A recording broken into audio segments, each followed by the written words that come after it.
Hi everyone. আজি মই আকৌ এটা নতুন ভিডিঅ'লৈ আপোনালোকৰ মাজলৈ আহিছোঁ আৰু আজি ভিডিঅ'টোত মই আপোনালোকক দেখাব বিচাৰিছোঁ যে আমি কেনেদৰে চিকেন পুৰি খাওঁ আৰু এটা দেখাব বিচাৰিছোঁ যে আমি কেনেদৰে শুকান মাছৰ চাটনি বনাই খাওঁ। এই দুটা ৰেচিপি মই আজি আপোনালোকৰ মাজলৈ আগবঢ়াম আৰু আপোনালোকে চাই যদি ভাল পায় মোৰ চেনেলটো লাইক শ্বেয়াৰ এণ্ড ছাবস্ক্ৰাইব কৰি দিব। আৰু কালি মই ফাৰ্ষ্ট ভিডিঅ' আপলোড কৰিছিলোঁ আৰু কালি ভিডিঅ'টোত মোৰ যিসকলে like comment share and subscribe কৰিছে সকলোকৈ মোৰ ফালৰ পৰা বহুত বহুত ধন্যবাদ আৰু আগলৈও মোক এনেদৰে অনুপ্ৰেৰণা দি যাব বুলি আশা কৰিছোঁ।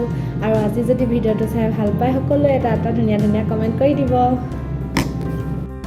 চিকেন ষ্টিক বনাবৰ বাবে আমি বনলেছ চিকেন 1 কিলো লৈ লৈছোঁ আৰু এটা লেগ পিচো লগতে লৈ আহিছোঁ। আপোনালোকৰ ইচ্ছা বনলেছো ল'ব পাৰে, হাঁহি থকা মাংসও ল'ব পাৰে, কিন্তু আমি বনলেছ ভাল পাওঁ সেইকাৰণে বনলেছ লৈছোঁ। আৰু এতিয়া মই এই মাংসখিনি মেৰিনেট কৰি 1 ঘণ্টা বা 1.5 ঘণ্টা সময় ৰাখি থ'ম। আৰু মেৰিনেট কৰিবৰ বাবে কি কি প্ৰয়োজন হ'ব সেয়া আপোনালোকক দেখাব লৈছোঁ। মিট মছলা,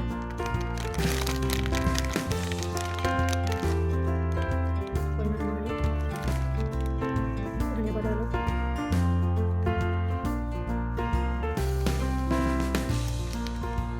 কাশ্মীৰী মিৰ্চ পাউডাৰ অলপ,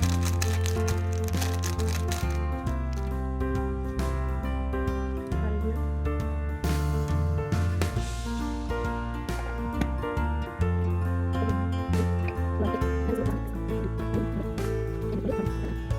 এয়া আমি চিকেনখিনি ধুনীয়াকৈ সানি ল'লোঁ আৰু এতিয়া 1 ঘণ্টা সময়ৰ কাৰণে এনেদৰে ৰাখি থ'ম।